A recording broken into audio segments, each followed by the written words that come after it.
press briefing. Congressman? May revelasyon si Sagip Party List Representative Rodante Marcoleta sa kanyang press conference kahapon. Halos 1 bilyong piso ang nailipat umano sa iba't ibang offshore accounts na konektado sa isang opisyal ng COMELEC. Mahigit 120 million pesos daw ay mga deposito galing sa South Korean bank accounts mula June 2023 hanggang March 2024. Nangyari raw yan sa kasagsagan ng bidding at pag-award sa South Korean company na Miru Systems para sa mga gagamiting automated machines sa eleksyon sa susunod na taon. First of all, why do you need 49 banks? Offshore accounts. Are you supposed to move sizable amounts of money globally? Kaya kailangan mo ito. The most intriguing part here, ladies and gentlemen, is that these accounts are traceable to one COMELEC official.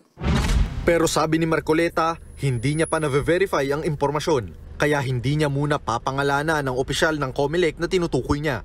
Pero si COMELEC Chairman George Garcia, sinabing siya ang tinutukoy ng mambabatas. Nako, huwag na po natin paikot-ikutin. Ako po yung nire-refer doon. Actually po nakaplano yung demolition job laban sa COMELEC. Ngayon pa lang itinatanggi na ni Garcia na mayroon siyang mga bank account sa ibang bansa. Diyos ang aking saksi, wala po kahit anong foreign account. Napakataas ng respeto natin kay Congressman Marcoleta, pero sana katulad na itanong sa kanya kung verified, sabi niya hindi naman po verified. So sana naman po bago man lang sana makapagbitaw ng mga pananalita, sana ma-verify lang.